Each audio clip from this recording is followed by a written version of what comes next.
Hey, how's it going? And today I just wanted to do an updated video on rendering out a sequence and animating the camera. I've done a tutorial about this before, but I wanted to update it for Unreal Engine 5.1. And to be perfectly honest with you, there might be some bugs in 5.1. I'm not sure. Definitely things have changed from 5.0 to 5.1. And so we'll see. We'll see what happens. So anyway, this is a third-person template project, and we're going to start by finding a mannequin to film.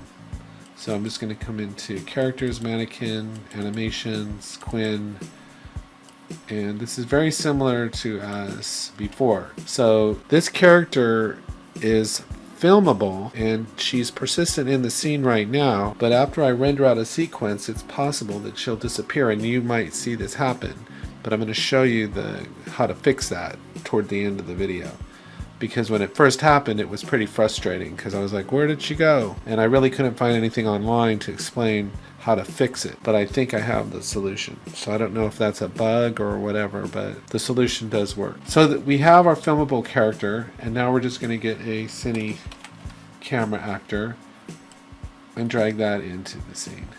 And we can see it creates a picture-in-picture, and we can see what the camera is seeing, and that's great. But the camera is not in the right orientation, so we're just going to type in -90 here, and that faces us the direction that we need to be looking. And I can kind of zoom in here a little bit more, and using a combination of grabbing this and using these controls over here and hitting the space bar to cycle through the controls, I just try to use whatever is the most convenient at the time. So I use these handles for like gross, like kind of general global movements, and then I use these controls for finer control. So that's how I do that. And it might help if we can enable snapping down to 1. So anyway, click on the camera, and basically the first part of this is just getting your initial shot set up, and that's maybe like 30% of this whole thing. So now that I've got my shot kind of framed up, the initial shot, then this is just going to be a single pedestal up shot.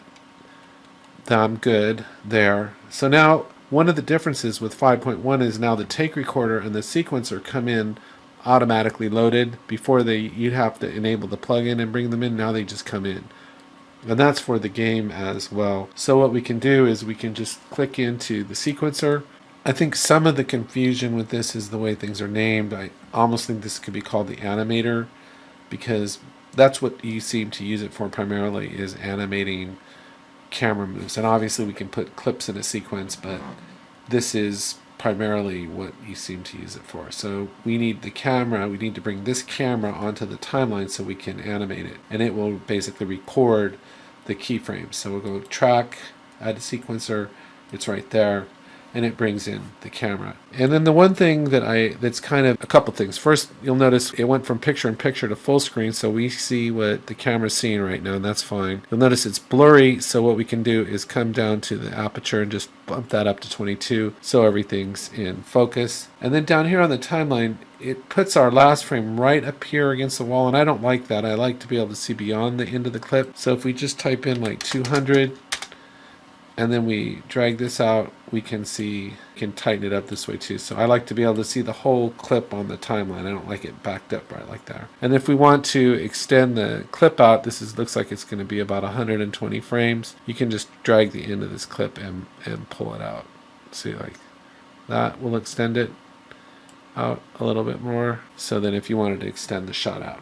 So we're basically set up, and all we have to do now is animate our camera. So if we select the city camera actor in the outliner here, it has the transform. If I expand that out, you'll see that we have these 9 parameters that we can animate the camera on. We only need to keyframe 1, but just to keep things simple, if I put a keyframe here, it will lock every parameter down, which is fine with me. So let's just put 1 keyframe there, and you'll see it put a keyframe on the timeline. Now there's this control up here that's very important, and it automatically creates keyframes as long as there's already at least 1 keyframe on the track, which there is.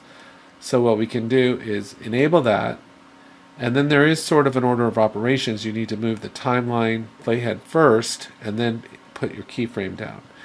What you'll find is these controls are actually a lot easier than dragging this everywhere. So if you just click this one, it moves it all the way down to the end of the clip. It doesn't create a keyframe yet because no values have been changed. But as soon as I drag this up and change the value, it automatically creates a keyframe. Then all I have to do to render it is simply come over here to this clapboard, click on it. I can choose a PNG sequence. I can change the resolution to 1920 by 1080, and then I just need to put it in a folder real quick here. I have a couple folders already. I'll just pick that one. And we are good to go. And then if I hit capture movie, save selected, you'll see that it renders out our shot. And then I can take it into my editing program. Now I want to show you what just happened. As soon as that was done, the mannequin's gone away.